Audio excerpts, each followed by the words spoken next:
All right, and we are back for our September show. I am your host, Adam Whiterock, and my co-host, our host, special guest, Dave Liberty. We haven't seen him in a month. Yeah, so we're 2 months. Going to interview him because he's considered MIA. So that's right. Thank you, Dave, for coming on the show. Glad to be here, Adam. I appreciate you asking me to come on. Welcome to Native Nations. Yes. So start in about the book. Yes, because we don't have a guest, as you may have noticed, but we have a lot of things we want to talk about and tell you about, and we'll start out with a little bit of a story about our guest from last month, who, because we didn't have enough crew, we couldn't put on a show. So Robert Miller, Professor Robert Miller from Lewis and Clark School of Law, Northwestern School of Law at Lewis and Clark College, I believe it's called. Now, Robert's been on the show before as our guest for the last book that he wrote. And this one is called Reservation Capitalism, And his thesis is tribes can be successful businesses, successful business people, and they should be. And that there's a lot of different ways that tribes can make money. He's got suggestions for startup businesses and how to get organized. And he also goes into the history of tribes and some of the reasons why tribes have not had success at business. And a lot of it, he claims, is for religious reasons. People are not wanting to get into the capitalist system or use native foods that you could commercialize. You know, I know my tribe is against that specifically. They don't want to take any of our native foods and use them to make a business and make money. Yeah. They want them to grow naturally where they are and for us to utilize them as we have all through history. So, you know, some of the premises that Robert is putting in this book may not work for all tribes because of religious practices, beliefs, traditions that are important to the people. So it should be read by every tribal financial officer or marketing director or leaders, tribal leaders. It's got some great ideas about how to get organized, how to start up businesses, and I would recommend it for those people.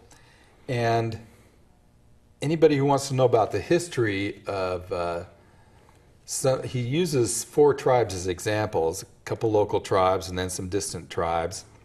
So you get a good idea about what these tribes have done in the past to try and make money and where their failures have been and their successes. And of course, one of the tribes he uses is my tribe, the Confederated Tribes of the Umatilla Indian Reservation. Mm-hmm. So there's a lot about my tribe in here, which is great. And he did a lot of good research from first-person interviews, which is really important, I think, if you're going to do any good reading or any good writing, is to get some first-person interviews. And Antone Minthorn was quoted quite a bit in the book.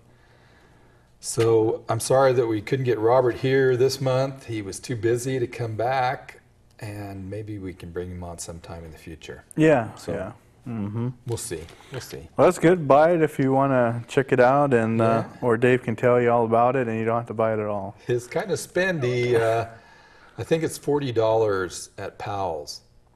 So it's available as an ebook through Amazon, and you can get it through the larger bookstores. I can't remember if Robert told me who was carrying it, but I'm sure it's at Powell's. Yeah, when you were talking about how the tribes don't want to exploit their foods, their native foods, it's kind of a good idea because, you know, you don't want the tribes' food, their sacred foods, end up on like McDonald's, you know, or something that fast food is make it unhealthy. Yeah, and the other thing that I was told was, well, if we commercialize it, then Monsanto might decide that they want to commercialize it too and put the tribes out of business. Yeah. I mean, we've been taken advantage of before, so the tribes are really skeptical about things like that. Yeah, yeah, and it's a good idea because Yeah. you don't want to have somebody run a business and somebody else going, hey man, I want to do that, you know, especially when they're making a lot of money. When they see that, I want to make money too, you know. Yeah. Well, I had proposed it to one of my fellow tribal members years ago. You know, why don't we take camas and just start growing that and market it commercially? Mm. Ooh, no, he said you'd make the elders really mad if you did that. Go talk to the elder about that. Yeah, I smack you around. Yeah, so. And there's the other book And here. I had another book. This is the book that I'm reading right now because Carlos Castaneda did a whole series of books. You may remember back in the 60s, 70s, 80s. If you're around. If you were alive back then, yeah. I wasn't. And back in the 70s, I picked up the first Don Juan, the teachings of a Yaqui way of knowledge, the teachings of Don Juan, and read through the series as they came out.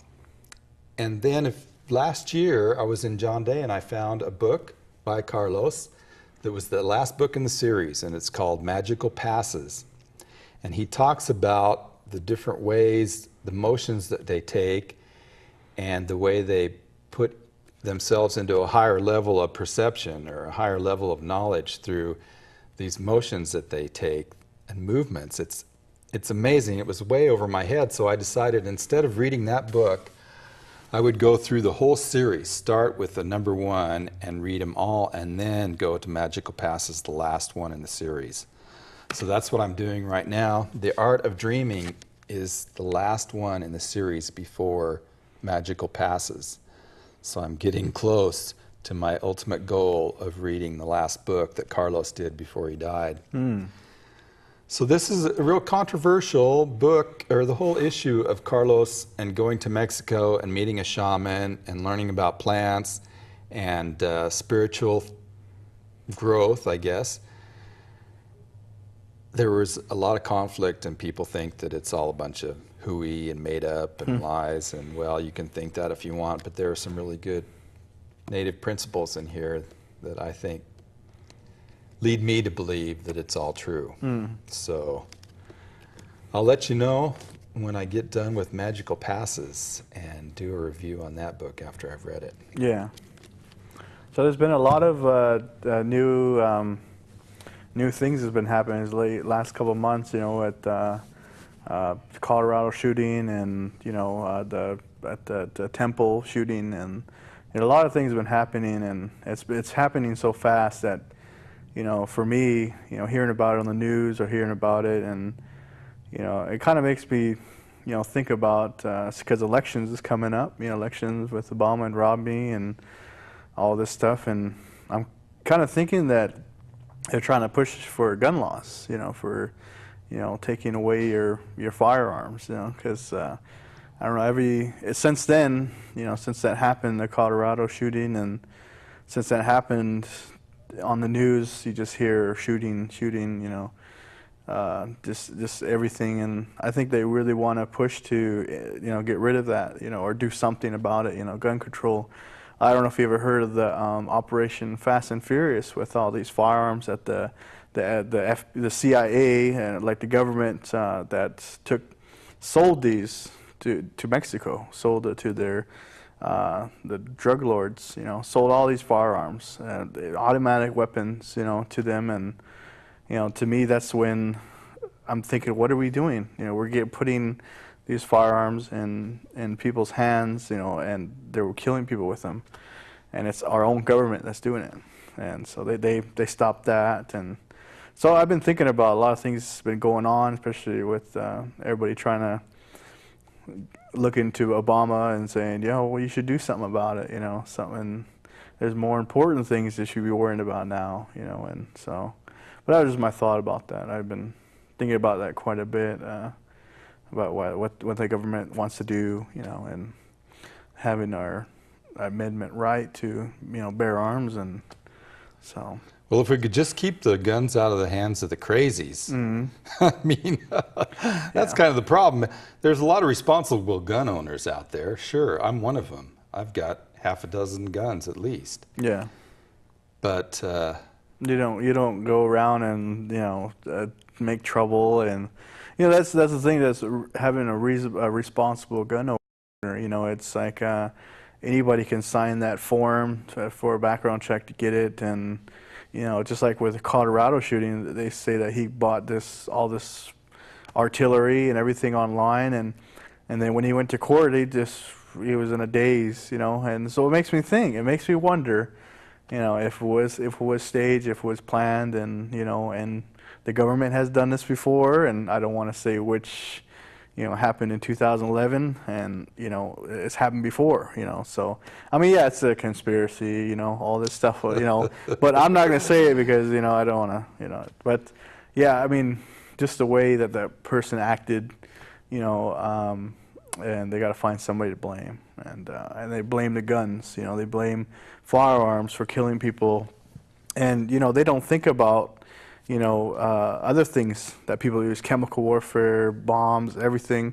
You know, it's just, you can't stop those things, you know. And there's a lot of good things when people having farms, protecting themselves, protecting their family, and there's a lot of people that, you know, they don't know how to use it, or they don't use it right. They use it for, you know, bad things, you know, hurting people.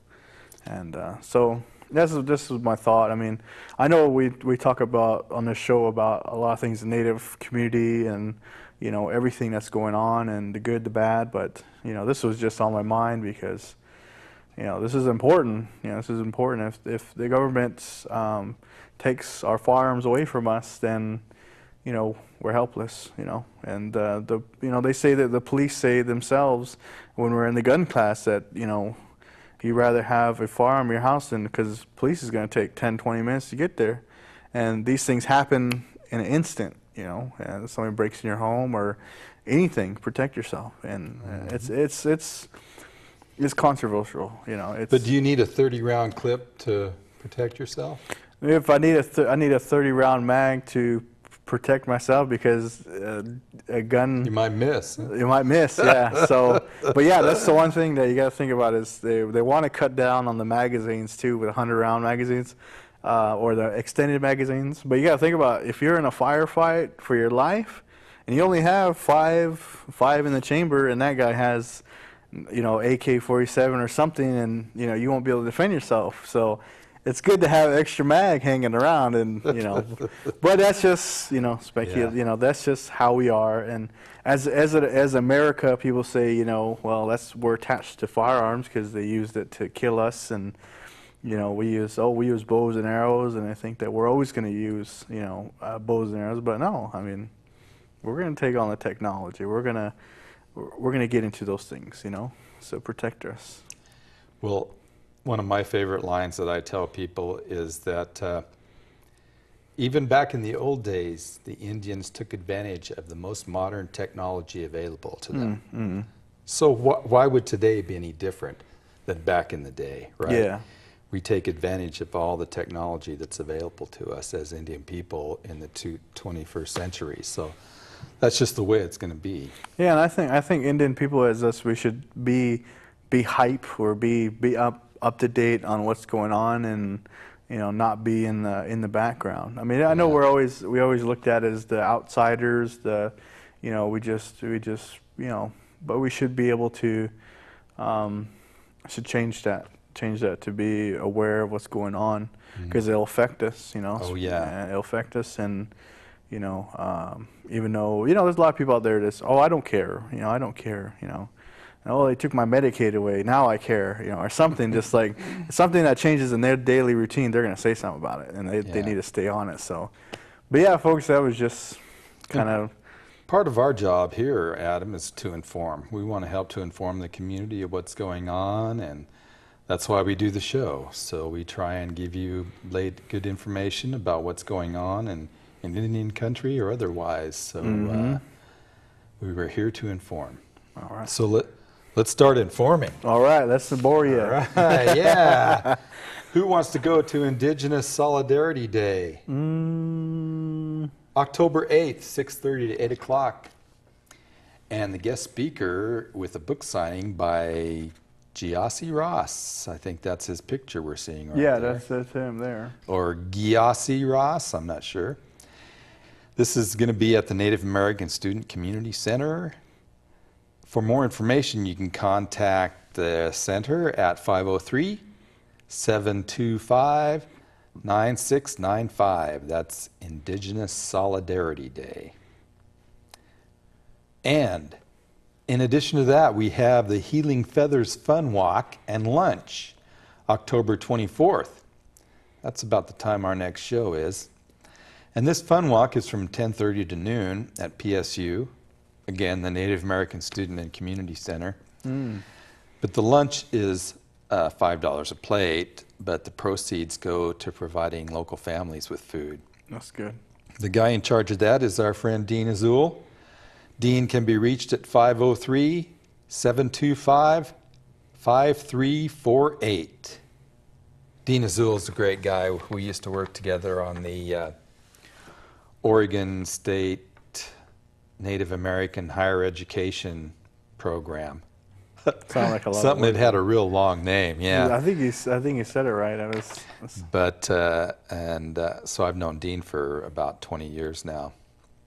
I We think got to get him on the show. we got to get him on. Dean, if you're watching, Dean, we're coming yeah. for you.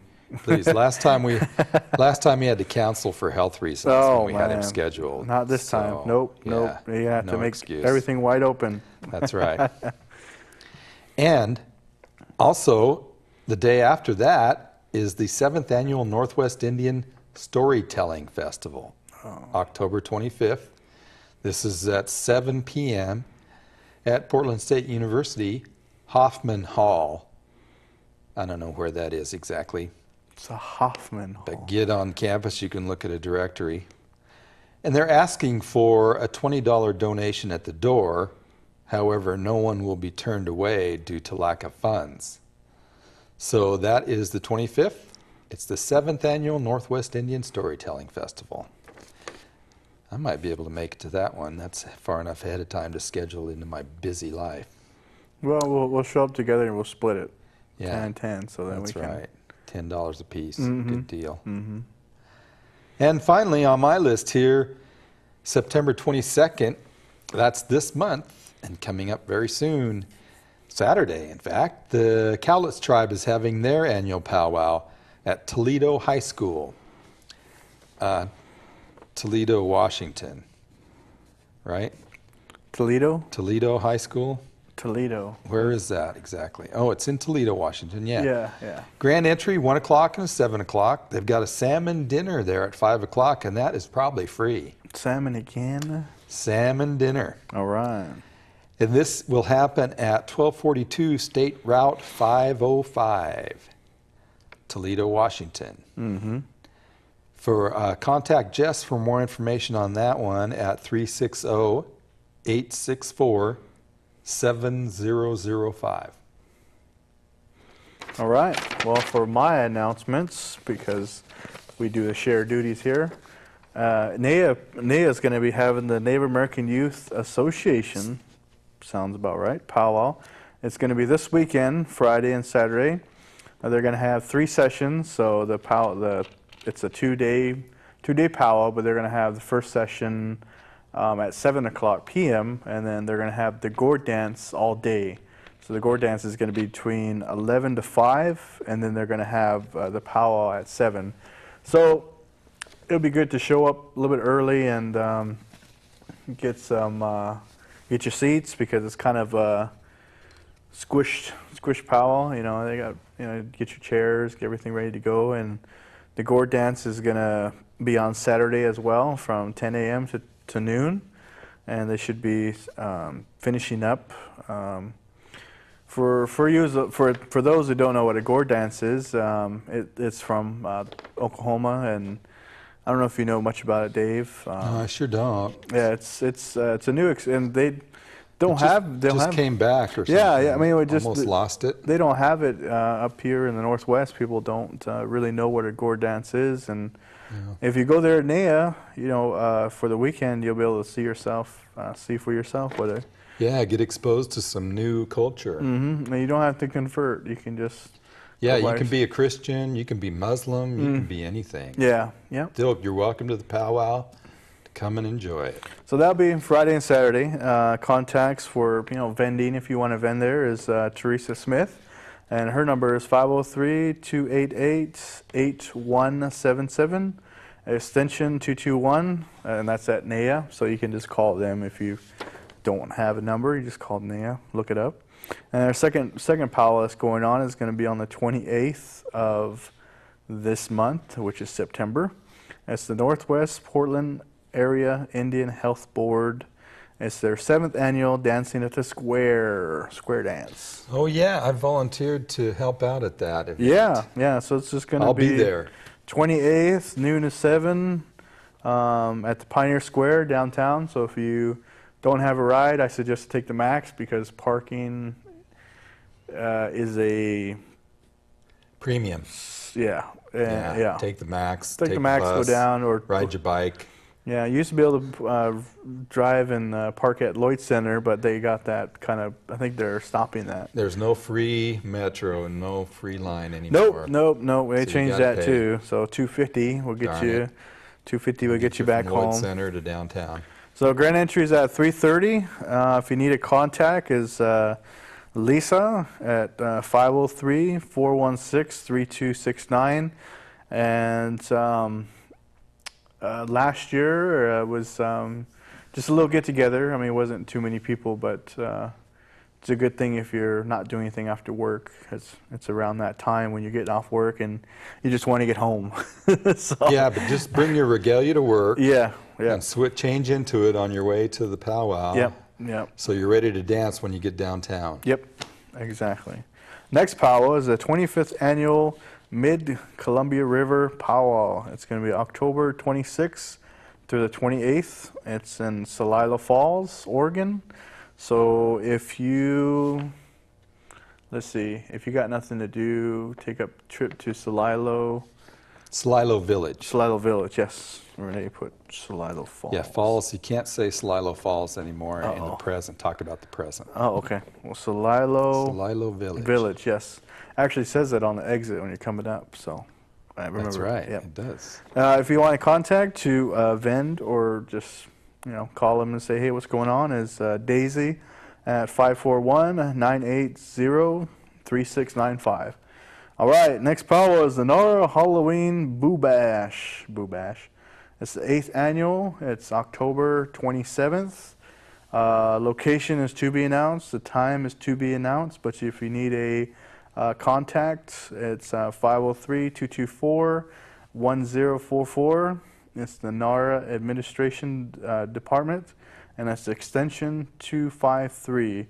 But I know you can probably find this on the web if you're tech savvy. And that's all I have. And The Boo Bash, they must have stolen that from K-Boo. I don't know. K-Boo always did a Boo Bash. Boo I Bash. thought. Yeah, Boo Yeah. Bash. Well, K-Boo. just don't tell. We won't tell K-Boo. No, we won't. Don't tell Eugene. Unless they're watching. You guys watching? Yeah. I don't know. I hope so. Well, we got some more information for you guys. Yes, we're going to talk about fluoride in the water. Yep. Big deal. Who wants fluoride in your water? Well, I'll tell you, for most Indian people, we want pure, clean, cold water with absolutely nothing in it at all. That's how it was intended to be consumed. But I have a report here that I got off the internet, impact of artificial fluoridation on salmon species in the Northwest USA and British Columbia, Canada. This was done by Richard Folks and Ann Anderson. And I'm just going to read you the conclusion because there's a lot of details in here about the milligrams per fluid liter and the different levels that affect different fish. But just know that it's found that fluoride kills little animals in the water and makes it harder for fish to survive in the water. So the conclusion says, if you don't mind me reading it, the decline of salmon stocks, especially Chinook and coho, is a major economic problem for both commercial and sport fisheries. And of course, he left out the tribal fishery in here. Critical habitat restrictions are currently being formulated. Fluoride pollution should be included. There are many questions, but until evidence to the contrary based on impartially conducted field studies is available, the critical level of fluoride in fresh water to protect salmon species in the U.S. and British Columbia should be 0.2 milligrams per fluid liter. Acceptance of this level would condemn both the direct metering into freshwater of fluoride wastes from such activities as smelting and phosphate fertilizer manufacture and the entry of fluoride after its deliberate addition to community water supplies. The strategy for eliminating unacceptable levels of fluoride from the critical habitat of Northwest Pacific salmon consists in the immediate banning of artificial fluoridation and the rapid sunsetting of the current disposal practices of fluoride-producing industries. Right here up the Columbia River, we had aluminum smelters that were producing large amounts of, fluoride has a fancy name like sodium biofluorochlosine or something like that. It's got a real fancy name. I can't find it right now, but fluoride is a waste product from the smelters and other agencies, and they have to pay to dispose of it. But if they can get a municipality to pay them to take it off their hands, that is the perfect situation because they don't have to deal with this hazardous waste anymore. Mm-hmm. So just to help the dental health of a few children who may or may not be drinking water in the system is a high price to pay for losing. Well, it kills little fleas, which the small fish feed on, and other animals that were affected by the fluoride, even little plants that they studied that were being affected by fluoride in the water supply. Yeah, and there's a petition going on. If you are ever on the Max or in Portland and you see somebody doing a petition to vote against it, you should sign that petition. They need, I believe they need 30,000 votes. So if you guys are ever on the Max or see them downtown and they tell you they need your signature, then we'll sign it. Yeah. So we have a tape from one of the leaders of the anti-fluoride in your water program.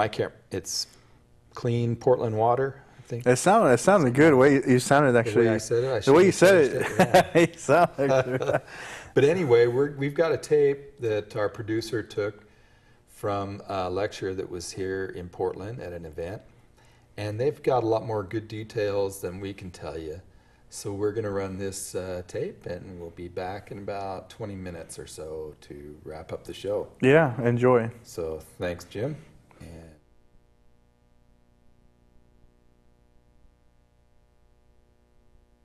for the past decade, Oregon Citizens for Safe Drinking Water has worked at the state level to prevent the state from passing a bill that would mandate fluoridation for all water districts in the state that serve 10,000 people or more.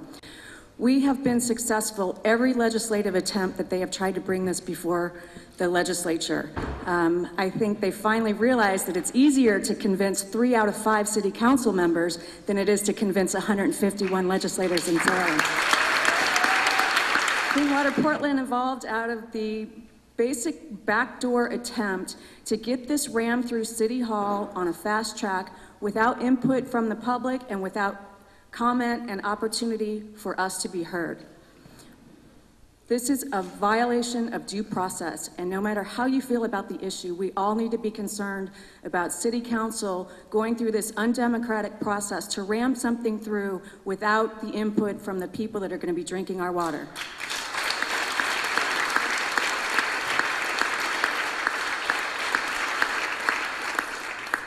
We have filed an initiative to put this to the voters, and Randy Leonard has vowed that it's going to start flowing through Portland's drinking water supply by March of 2014. That's 2 months before the initiative will be put on the May primary ballot. What is the rush? Why don't they want us to decide? What makes them think that they know better than us what's good for us and what we want to drink and what we don't?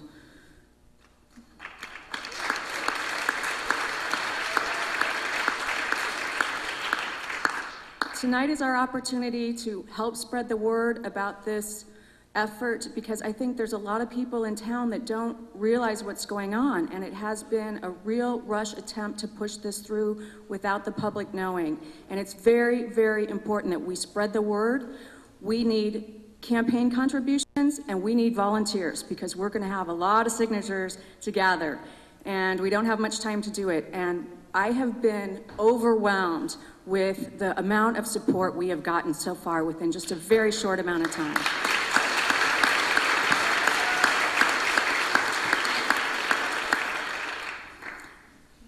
Tonight, it's my great pleasure to introduce Dr. Paul Conant. He is a retired professor of chemistry and environmental toxicology. He's probably the world's most renowned expert on fluoridation, and we are very lucky and fortunate to have him here tonight. Ladies and gentlemen, please welcome Dr. Paul Connett. Thank you everyone for coming. This is a momentous time here. What you're seeing in Portland is the end of fluoridation worldwide. It is absolutely clear from what you've already seen in just a few weeks that they've got no arguments, no science, and you're seeing the kind of tactics which are put in place of science and solid, rational argument. You're seeing tactics by stealth, you're seeing public relations spin up the gazoo. It's a completely orchestrated campaign from the moment it slipped into the newspaper, and we've got a political operative, I think, who organizes at least 4 of the five campaigns. You don't want to hear a great deal from me. Tonight, you need to organize, organize, organize. Affecting change is like driving a nail through a piece of wood. The experts can sharpen the nail, but you need the hammer of public opinion to drive that nail home. So I'm going to do my best to sharpen the nail tonight. I know some of you have heard these arguments against fluoridation for 10, 20, 30 years. You don't need any more arguments. But let me tell you, there are developments on a daily basis which make our case stronger. Daily basis, I heard this morning that 3 more towns have stopped fluoridation in Indiana.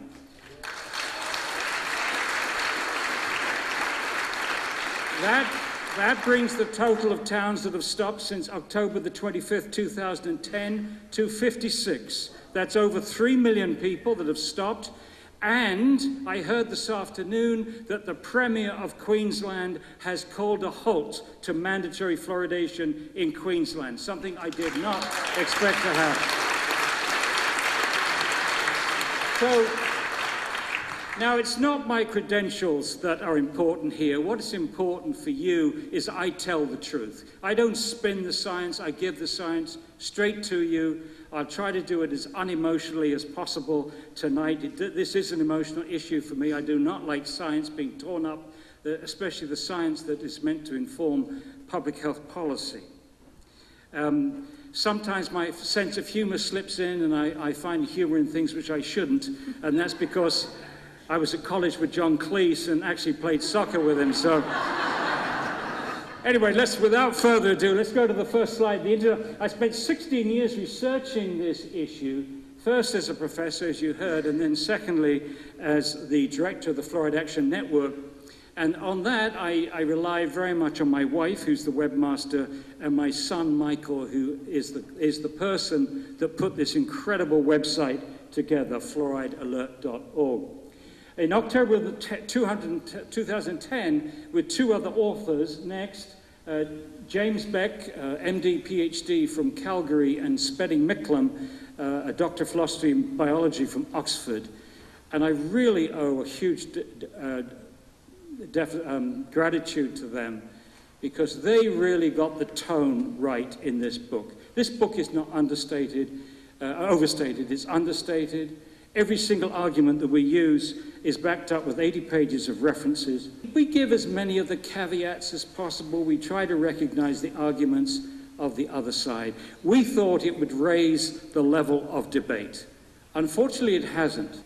After 22 months, there's been no scientific response to our book from the promoters of fluoridation, and yet they continue to maintain this mantra that they are the scientists, we are the junk scientists, and it's safe and effective, safe and effective, safe and effective. I really do believe that there's some kind of commission there, that every time they can get safe and effective on the airways or on public, they get a bonus. Next.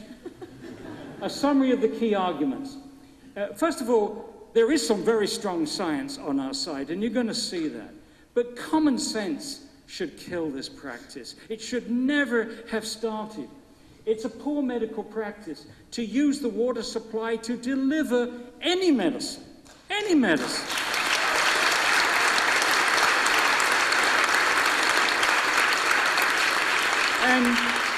Just to demonstrate how silly it is, we've never used the public water supply since 1945, when fluoridation began, to deliver any other medicine for obvious reasons. Once you put it in the water, you can't control the dose, because you can't control how much water people drink. You can't control who gets it. It goes to everybody: babies, infants, children, elderly, people that are sick, people that have poor kidney function, people have poor nutrition.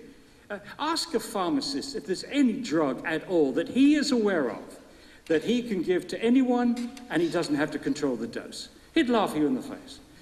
Next, of course, and key, it violates the individual's right to informed consent to medicine. And if you don't know what that's about, go to the American Medical Association, because they have a lot about informed consent, what their doctors should do. So what Randy Leonard and Adams and Fish, is it Fish, what they're going to do, essentially, to the whole of Portland, is what a doctor in Portland could not do to an individual patient.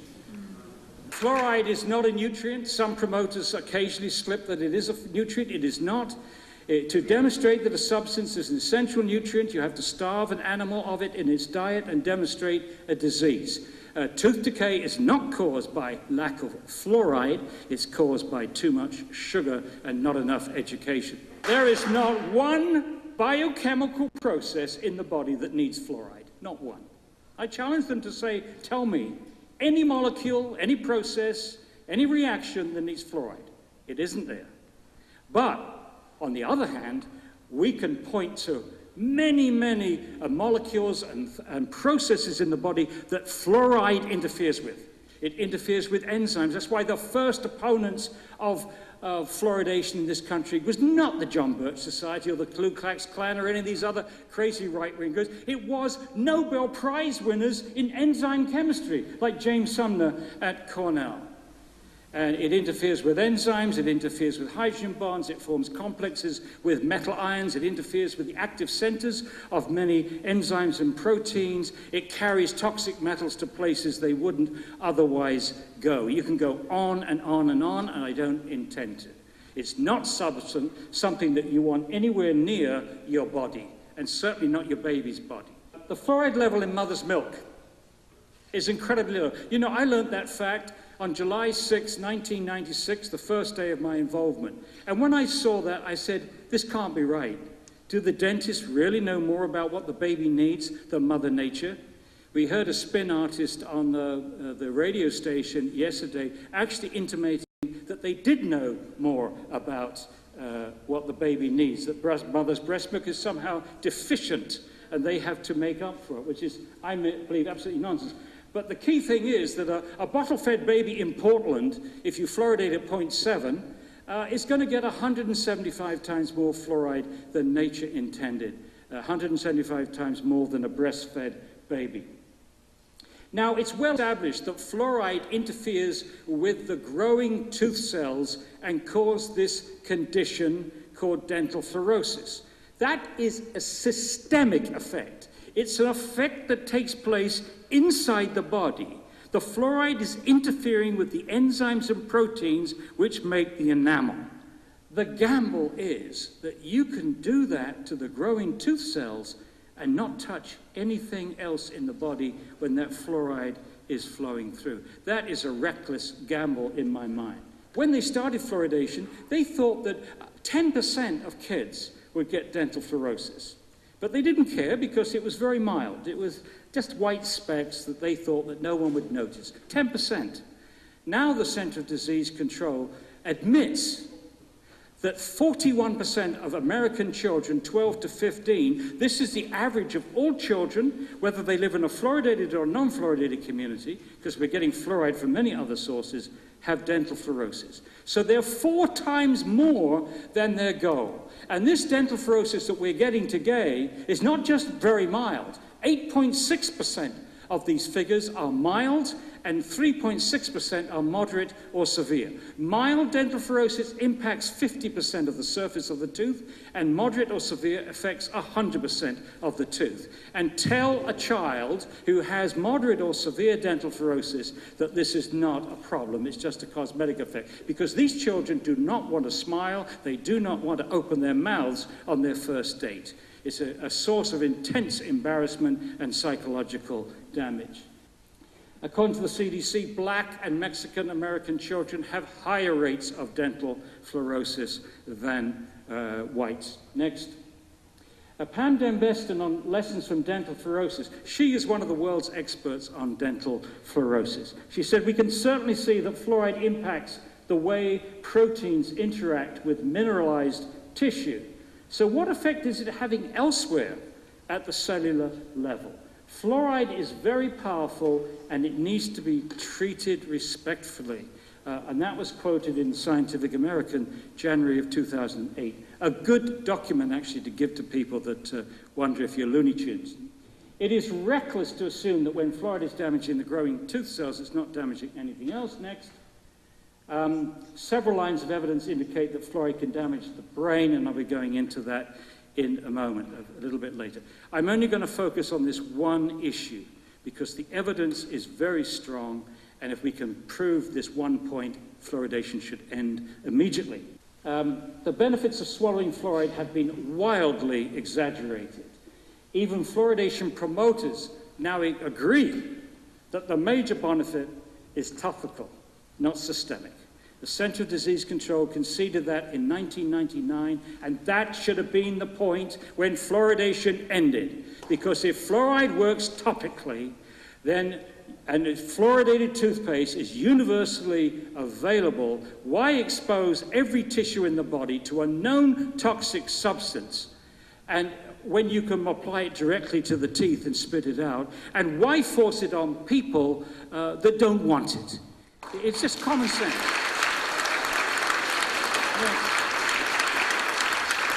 And this simple fact about it working topically, not systemically, they got this wrong for 50 years. They got it wrong for 50 years. Explains probably why today you cannot see a difference in tooth decay between fluoridated communities and non-fluoridated communities, fluoridated states and non-fluoridated states, fluoridated countries and non-fluoridated countries. The bigger the study, the less likely they are to find that fluoride actually reduces tooth decay. It's only when they cherry-pick the data, as they've done here, with a bogus comparison between Portland, or rather Oregon and Washington State, can they pretend that there is a difference. But as I said, that is cherry-picking, and the science doesn't bear scrutiny on that. The chemicals used to fluoridate are not pharmaceutical grade. They're not the kind of fluoride that you get in toothpaste. They are, in fact, the products of the scrubbing systems of the phosphate fertilizer industry. A spray of water captures two very toxic gases. And these chemicals, these fluoridated chemicals, contain a lot of other contaminants. One of them is arsenic. Now, arsenic is a known human carcinogen. And for the US EPA, there is no safe level of a human carcinogen. Any amount can increase your cancer risk. So inevitably, when you're using industrial-grade fluoridating chemicals to fluoridate your water, you are going to increase the cancer rates of your community, of your country. There's no argument about that. The only argument would be to two people in risk assessment to calculate just what the increased cancer risk would be. But there, you will increase the cancer risk, period. And that's over and beyond the fact that fluoride might also be a carcinogen. The science underpinning promoters' claims of safety and effectiveness is extremely poor. It was a shock to us when we had the three authors sat down and looked at the literature in some detail. The four examples of bad science. One, there's not been a single randomized clinical trial to establish that fluoride or fluoridation is either effective or safe. This is the standard procedure that the FDA uses to approve new drugs. This is the most prescribed drug in American history. Today, it's going to over 200 million people every day in uncontrolled doses through their water and through food that's made up with it, etc. The FDA has never approved it for ingestion It remains an unapproved drug. Another flabbergasting fact in a whole host of flabbergasting facts. In 67 years since fluoridation began, there's been little to no monitoring of our exposure. There's been monitoring, no systematic monitoring of the fluoride levels in our bones, even though we know that 50% of the fluoride we take in each day accumulates in our bones. No measure in the urine, and urine is a good measure of daily exposure, or in our blood, so critical for when you get into the biochemistry. None of that is being monitored, which is incredible. Even when harm has been demonstrated in other countries, countries which do not have a fluoridation program to protect, countries like India and China, which have high natural levels, there has been no attempt to replicate these studies in the United States or any other fluoridating country. It's absolutely amazing. They put all their effort into critiquing the methodologies of studies that have found harm, but none into actually doing the studies themselves. Even though it's well established that the severity of dental fluorosis is a good indicator of how much fluoride the child has been exposed to before their permanent teeth have been erupted. So you've got this wonderful non-invasive biomarker which should make any epidemiologist have an instant orgasm. I mean, after all, you have millions of children with no dental fluorosis, very mild dental fluorosis, mild dental fluorosis, moderate dental fluorosis, and probably not millions, but thousands with severe dental fluorosis. So you've got the x-axis beautifully.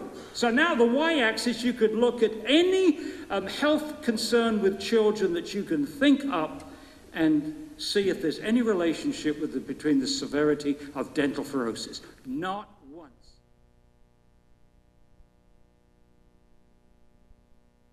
We are back. Hello, ladies and gentlemen, children, the elderly, all who are watching tonight. Thanks for watching. We appreciate it. Even the little people. Oh, yeah, especially the little people. Well, what you just saw was basically a big issue that's going on here in our area, and it's important. And I know Dave has something to say, and we should all listen in. So, Dave, what do you think about what that guy is saying? What do you think? Is it important for us to get more involved with what's going in our water and Yeah, the self-medication. I mean, we're not able to medicate ourselves in this case. We're being medicated by the municipality. So you have no choice whether you want it or not. Well, if you don't want it, you have to go find water elsewhere that you like and something that's pure and clean and cold. it won't be free? No, but it's costing money to fluoridate the water. I mean, it's another expense. Is it worth it? I don't think so. Mm-hmm. So find the petition, sign the petition, and we did it in Hood River about 4 years ago. It came up as an issue, and they decided not to fluoridate the water in Hood River. So Yeah. they can do it here in Portland too. Yeah, and if you guys ever need information or anything, you guys want to find out more about this, we have a Facebook page. It's if you go to Facebook and you guys are signed in on Facebook, which I think most people are, we're just search Native Nations and add us as a friend, and we put all these shows on. If you guys ever miss something, you can watch the shows or ask questions or want to be on a show or anything in that nature. Or want to be a cameraman? Anybody want to be a cameraman? Yes, that's important because that's how our show runs and functions. So if you want to be a cameraman once a month and get free pizza and something to do and you're bored, this will be a place to do it. And Make some friends. Make some new friends. Meet some new people. Yeah, maybe Dave, but I'll be your friend. So. Yeah.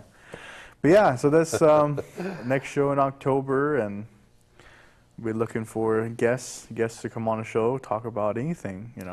Yeah, we're working on a couple different options for next month's show. The Aztec dancers, maybe, or the election coming up in November. We might want to have something political on that show. Yeah, too, yeah. So something something that keep you glued to the TV and Powell That's footage and information. So Yep.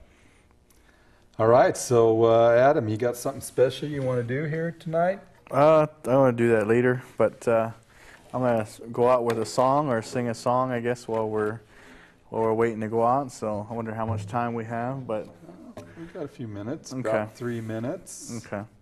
So I'm gonna sing a song. This song is composed by Jay Begay.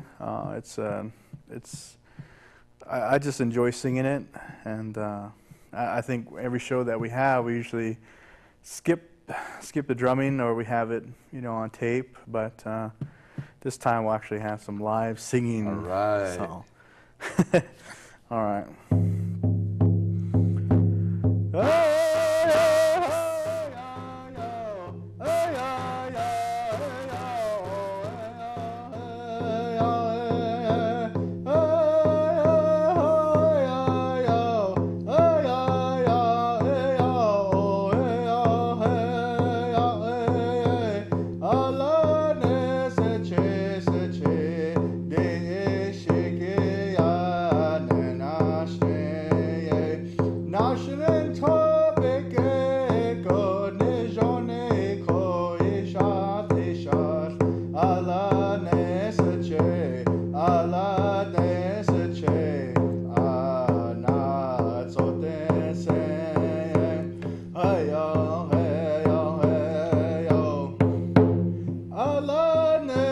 Che